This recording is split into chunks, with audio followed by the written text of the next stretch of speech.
bonsoir à tous, soyez les bienvenus sur Monaco Info si vous nous rejoignez.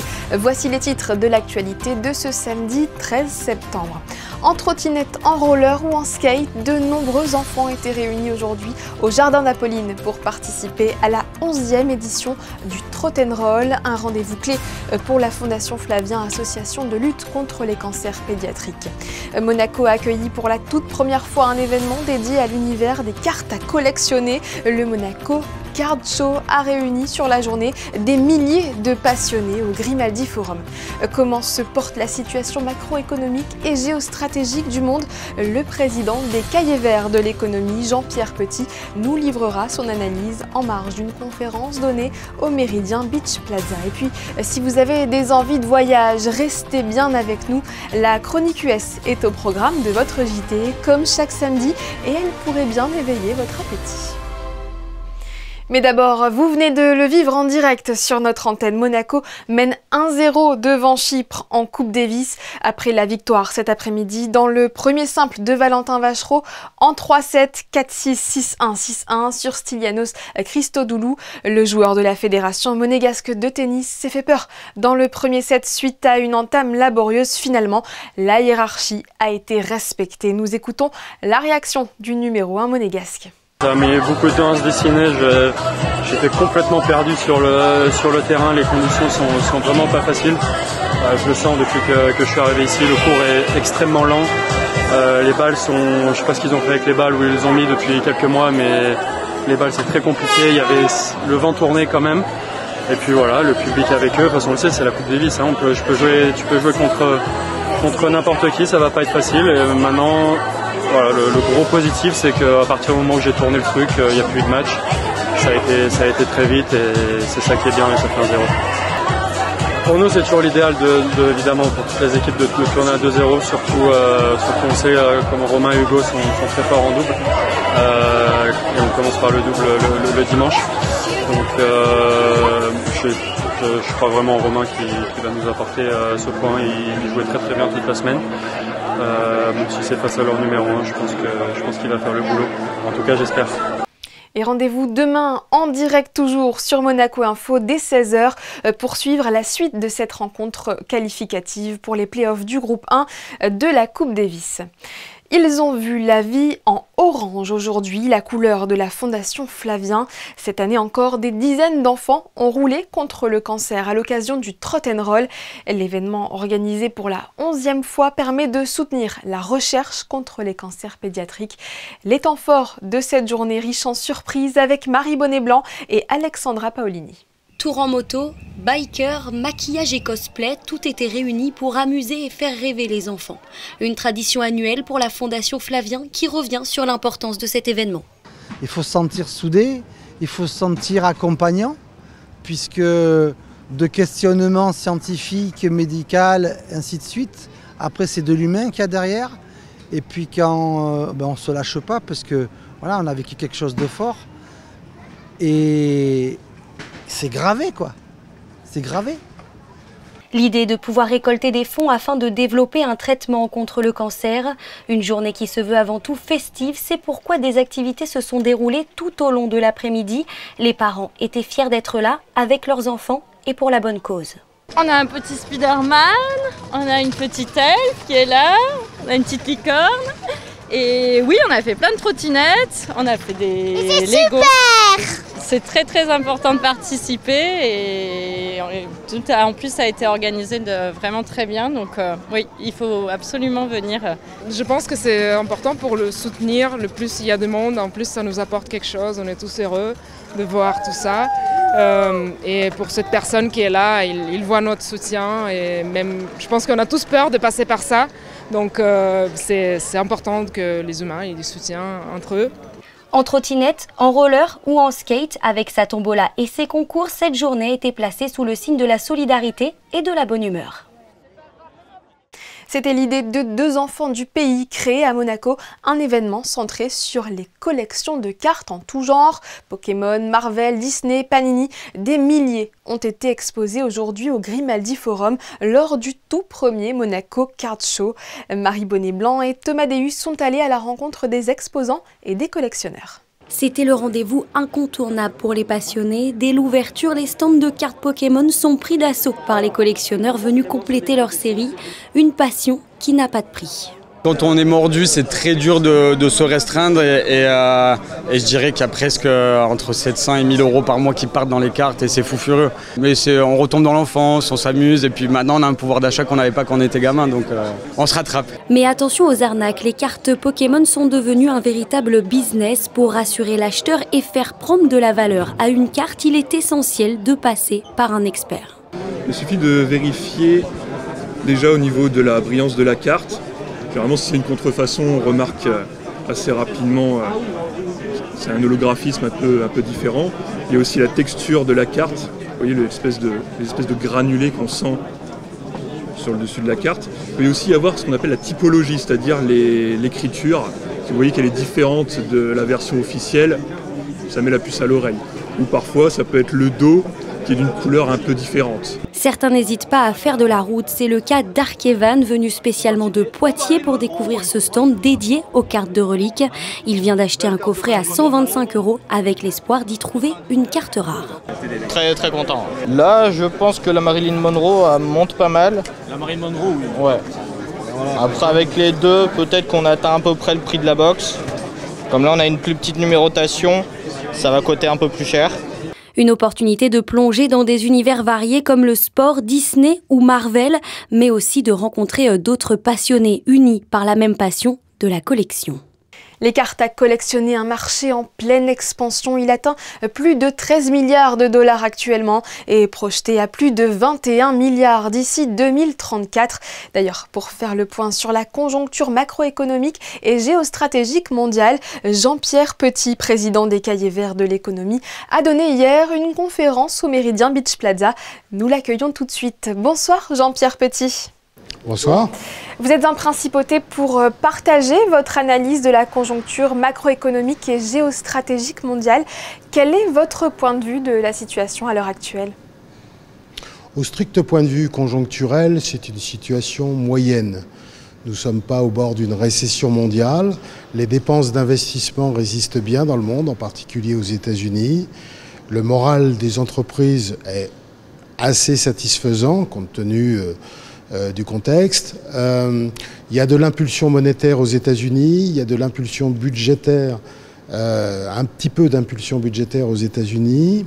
Les prix des produits énergétiques fossiles sont corrects, donc il n'y a pas de risque majeur, si ce n'est que il y a une persistance d'incertitude sur la production future de la part des industriels à cause en particulier des droits de douane. Et disons que l'inflation mondiale est un tout petit peu remontée dernièrement, en particulier aux États-Unis, probablement à cause également des droits de douane. C'est les deux sources principales d'interrogation qu'on a. En ce qui concerne les États-Unis, il y a une décélération assez nette du marché de l'emploi et des salaires. Donc il faut aussi surveiller ça. C'est la raison pour laquelle la Réserve fédérale va agir. En Chine, ça ralentit, c'est plutôt décevant, mais là aussi, les autorités publiques ont les moyens d'intervenir au cours des prochains mois, je pense. Et donc on va s'en tirer avec une croissance en 2026, je pense, proche de 2% aux États-Unis. Un petit peu en dessous de 1% en zone euro et autour de 4,5% en Chine. Faisons un zoom, si vous le voulez bien, sur ces deux pays. Comment va évoluer, selon vous, la bataille technologique et commerciale entre la Chine et les États-Unis ? C'est une bataille de leadership, si vous voulez. Donc, l'administration Trump considère que l'Amérique est la première puissance et donc elle doit jouir de la puissance. Donc ça, c'est la première chose et elle le manifeste clairement de façon assumée vis-à-vis de tous les autres pays, y compris ses partenaires historiques aux États-Unis. Mais elle considère aussi qu'elle doit se protéger par rapport à d'autres blocs, par rapport à d'autres puissances qui menacent son hégémonie dans un certain nombre de secteurs. Et il est bien évident que la grande satisfaction des Chinois depuis, on va dire, une dizaine d'années, c'est d'avoir conquis des espaces dans lesquels elle a également manifester l'émergence d'une puissance technologique au moins dans un certain nombre de segments. Donc l'Amérique, au plan technologique, au plan militaire, est un petit peu challengée par la République populaire de Chine. Quels sont justement les risques et les opportunités actuelles sur les marchés financiers ? Alors, sur le marché action, il faut commencer un petit peu à faire attention pour ceux qui ont investi dans la période récente. Le rallye, c'est-à-dire le marché haussier qu'on a vu progresser depuis le début avril aux États-Unis est très puissant, en particulier dans la composante tech. Le marché américain est très cher, en particulier la composante tech qui est très importante aux États-Unis. C'est entre 30 et 40% de l'indice suivant les définitions. Il faut commencer, pour ceux qui ont investi, à commencer à alléger, je pense, par prudence, tout simplement. Ça ne veut pas dire que le marché va nécessairement baisser, mais ça veut dire qu'en termes d'espérance de rentabilité ajustée du risque, le marché action, en particulier le marché action américain, est relativement dangereux. Après, au sein du marché américain, il y a des choses qu'on peut jouer, comme la santé, l'énergie, à mon avis, sont des secteurs intéressants. En Europe, on peut jouer également la santé et l'énergie, ou les foncières cotées, si on croit à la baisse des taux d'intérêt. Il faut jouer des styles d'investissement plutôt basés sur le momentum. Il y a quelques pays émergents qui sont intéressants, comme la Chine, par exemple. Donc, on peut encore gagner de l'argent sur le marché action, mais directionnellement parlant, est-ce que acheter n'importe comment, n'importe quoi dans les actions, dans les produits indexés en particulier, moi je recommanderais la prudence. Je dirais que pour ceux qui ont investi dans la période récente, il faut plutôt commencer à alléger et faire des choix en termes de pays, en termes de secteur, en termes de style d'investissement ou en termes de taille également, bien réfléchis et bien diversifiés. Sachant que, vous voyez, sur les petites valeurs européennes, ça avait bien marché à partir du printemps. Là, ça commence à stagner. Là aussi, c'était une bonne idée. Là, je pense qu'il faut faire une pause. Ça reviendra peut-être, mais là, pour l'instant, il faut plutôt faire une pause. Et puis, sinon, il y a d'autres classes d'actifs qui peuvent être intéressantes, comme l'or, un certain nombre d'obligations d'entreprise à maturité courte. On peut jouer aussi sur les devises. Je pense qu'on peut gagner un petit peu d'argent sur le yen, sur le renminbi chinois. Il y a des choses à faire sur la courbe des taux d'intérêt. Voilà, il y a matière à gagner de l'argent aussi sur d'autres classes d'actifs que les actions uniquement. Merci beaucoup pour ces derniers conseils, Jean-Pierre Petit. Merci d'avoir été avec nous sur Monaco Info. Merci beaucoup. À bientôt. À bientôt. Près de 200, c'est le nombre de jeunes accompagnés en 2024 par la CID, la commission d'insertion des diplômés. Parmi eux, la moitié a fait ses premiers pas dans le monde du travail, notamment grâce au réseau d'entreprises partenaires de la commission. Elle s'est réunie hier pour dresser un bilan de l'année écoulée et évoquer les projets pour les mois à venir. Les détails dans ce sujet de Christine Datomel et Hugo Comasa. La CID a accompagné de nombreux jeunes diplômés cette année encore avec des résultats chiffrés encourageants. Parmi les actions phares, des ateliers d'orientation professionnelle, des partenariats avec les entreprises locales et des programmes de mentorat pour faciliter l'insertion sur le marché du travail. Un bilan plus que positif pour 2024 avec 183 jeunes reçus, dont 98 d'entre eux ont été insérés. Un nombre de jeunes monégasques ou résidents de la principauté et maintenant, depuis cette année, de jeunes qui résident dans les communes limitrophes mais qui ont étudié en principauté, tant dans le secondaire que supérieur, qui ne cessent de croître, avec, je dois dire, des résultats plutôt intéressants, puisque sur les 183 jeunes qui ont été suivis au cours de l'année 2024, 98 ont trouvé effectivement un emploi auprès des partenaires qui ont passé un accord avec la CID pour accepter d'accompagner et de recevoir ces candidats. Donc je trouve une commission qui fonctionne bien, qui a du sens et qui est adaptée aux besoins actuels de la principauté. Dans l'avenir, la CID prévoit de renforcer ses initiatives comme les simulations d'entretien, mais aussi de lancer de nouveaux projets avec des actions concrètes comme la création du réseau Alumni prévu pour la fin de l'année. C'est quelque chose qui me tient particulièrement à cœur puisque l'ACID a accompagné environ 2400 jeunes diplômés depuis sa création en 2010 et je pense que ce réseau peut vraiment intégrer la jeunesse, donc ceux qui sont fraîchement diplômés, qui ne bénéficient pas toujours de réseau. Donc ça peut être une entraide, ça peut être aussi du mentorat pour ceux qui sont le plus motivés. Et en tout cas, nous, voilà, l'ACID, on a à cœur de développer cette thématique en organisant voilà, des sessions qui vont être organisées de manière assez régulière pour justement promouvoir ce réseau alumnicide. Mais alors, quels sont les secteurs les plus demandés, mais surtout quels sont ceux qui recrutent ? Alors, les plus demandés, ça va être le secteur de la comptabilité, tous les métiers juridiques. Voilà, les métiers finance, communication, voilà, ça c'est vraiment communication numérique, etc. C'est vraiment des métiers qui sont porteurs en principauté et qu'il faut promouvoir. À l'inverse, les métiers qui sont un petit peu plus délicats à Monaco vont être le marketing. Et puis peut-être le BTP qui commence un petit peu aussi à descendre, voilà pour ma part. Et peut-être aussi l'univers de la mode où on a eu peut-être cette année des jeunes qui nous ont contactés et qui souhaitaient faire une carrière dans ce domaine-là. Et c'est vrai qu'à Monaco c'est compliqué, il faut peut-être aller à l'étranger pour en tout cas débuter sa carrière et peut-être mieux revenir en tant qu'expatrié à Monaco. L'ACID reste plus que jamais un acteur clé de l'insertion à Monaco avec une ambition claire, accompagner chaque jeune vers une insertion réussie. Le réseau de l'ACID compte aujourd'hui 269 entreprises partenaires. Direction le Yacht Club de Monaco pour un défilé un peu particulier. Ce ne sont pas des créations couture que le public est venu admirer, mais des voiliers et yachts d'époque. La Monaco Classic Week s'est achevée aujourd'hui et en point d'orgue de l'événement s'est tenu le fameux concours d'élégance. Au-delà de leur esthétique, leur restauration, leur style et l'élégance de l'équipage a été notée par un jury exigeant. Gaëtan Lebrun et Hugo Comasa. La Classic Week, c'est une véritable fête maritime. Ce matin, visiteurs et passionnés étaient présents sur les quais pour admirer ces navires d'exception, témoins d'une époque où élégance rimait avec la mer. Le tout sous l'œil aguerri de grands noms de la navigation, comme Sir Robin Knox Johnston, premier homme à avoir fait le tour du monde en solitaire et président de la Classic Week. This is such a fantastic event. It's beautiful boats, so lovingly cared for. I mean, they just look beautiful. But it's the care that the crews give to these boats that keeps them continuing. Some of them more than 100 years old, still maintained beautifully.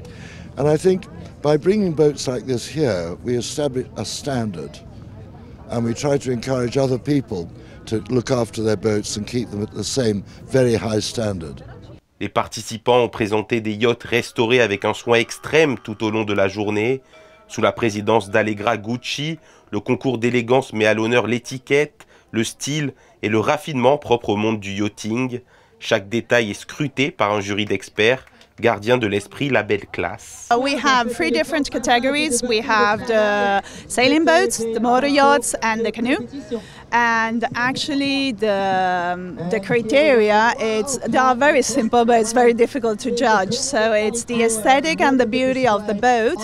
It's the crew, so how the crew are dressed, how they behave, how they cheer to the jury. And the last one is the emotion, so what the French call the coup de cœur. So the emotion that these boats give us during the parade.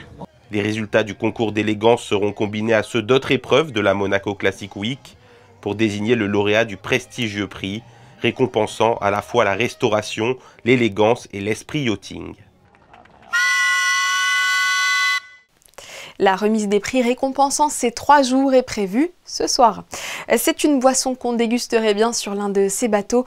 Le spiritueux historique de la principauté Amecia devient Moser Mechia, un rhum intense et fruité produit artisanalement à Monaco et qui fait revivre une ancienne tradition du XVIIe siècle de marins génois. Le lancement de ce tout nouveau produit a eu lieu jeudi au Fort Antoine en présence du prince Albert II, Frédéric Hélion et Alexandra Paolini. Tout commence au XVIIe siècle, quand les marins de passage en principauté offraient du rhum blanc d'Amérique du Sud, du vermouth blanc et de l'ouzo aux pêcheurs monégasques. Ces derniers mélangeaient le tout pour en faire un spiritueux historique de la principauté, Amecia, remis au goût du jour, sous l'impulsion notamment du prince Albert II. Ça part d'un sentiment de vouloir faire revivre des morceaux de notre patrimoine.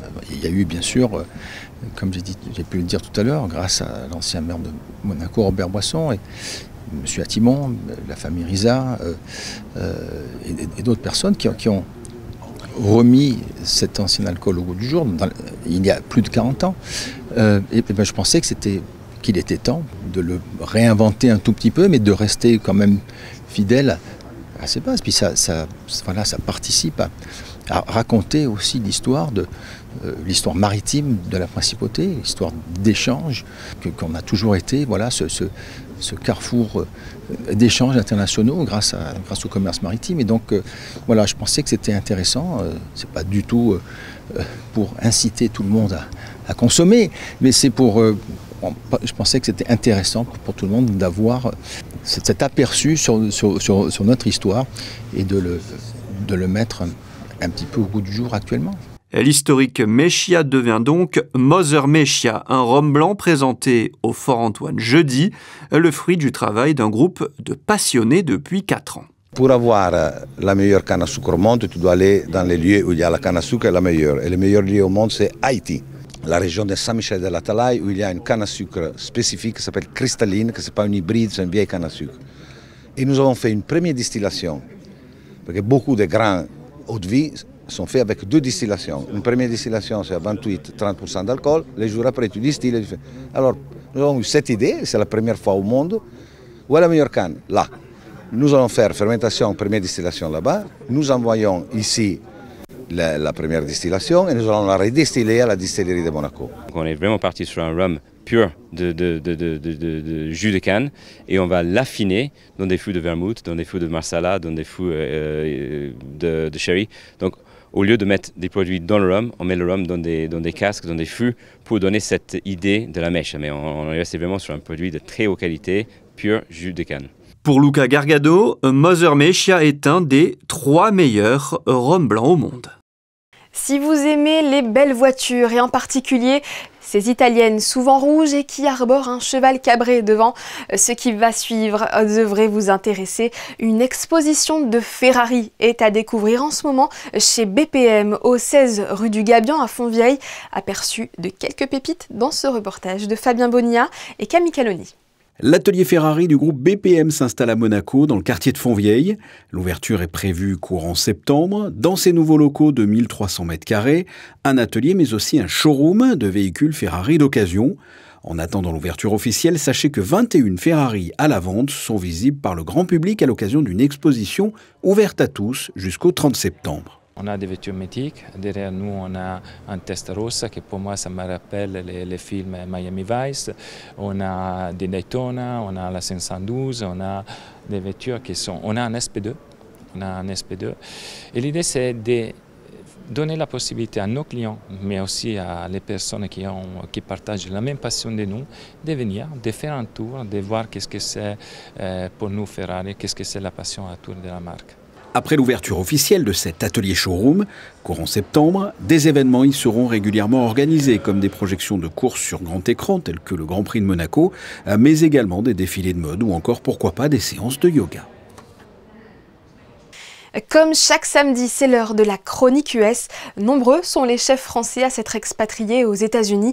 Alexandra Pani, bonsoir. Vous nous amenez cette semaine à la découverte d'un restaurant aux accents du Sud.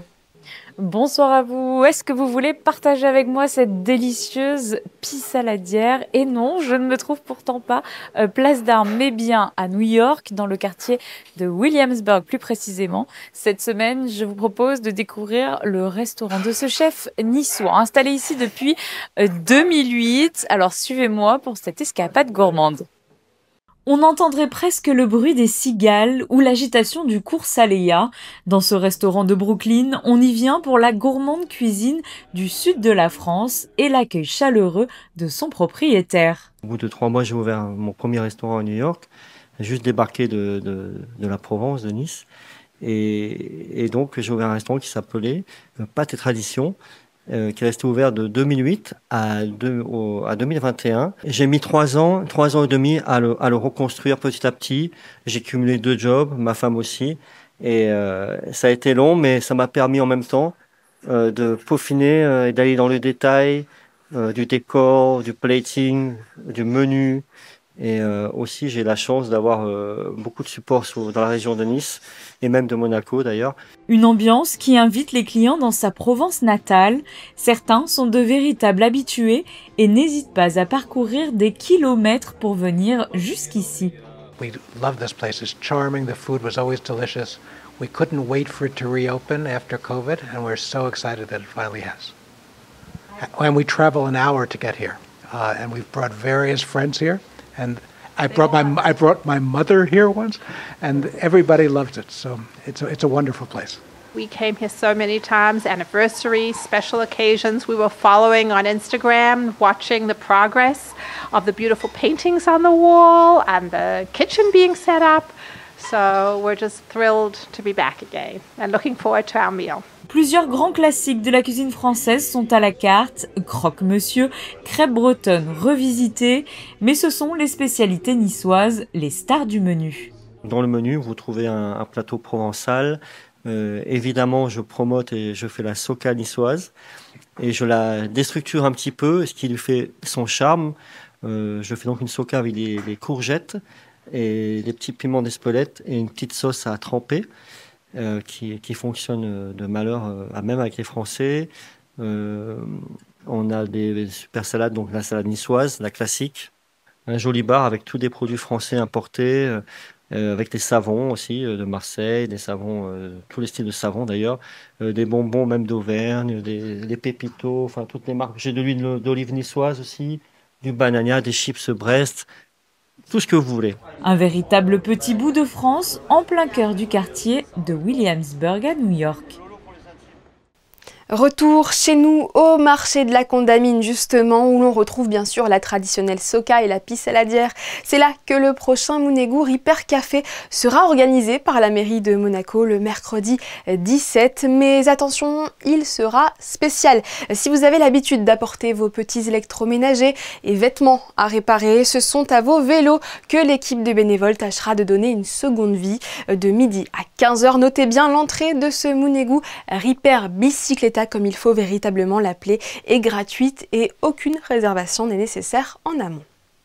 C'est la fin de cette édition, merci à toutes et à tous de l'avoir suivi.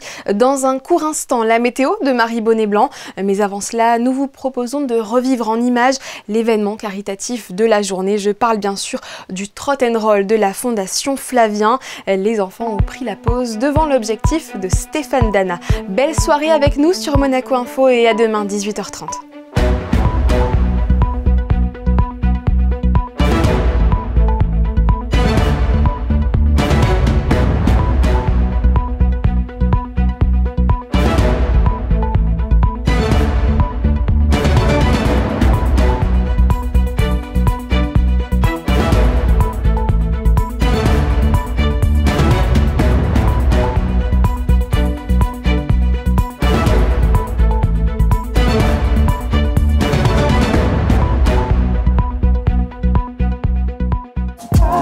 Retrouvez la météo avec Maya Bay, le restaurant référence thaï japonais de Monaco.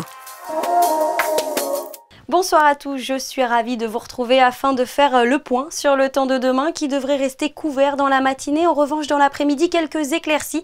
Côté température, il fera 21 degrés le matin, 23 degrés pour la fin de journée. Ce sera l'occasion de souhaiter une très belle fête à tous les Corneilles, mais ce sera également la journée mondiale des premiers secours.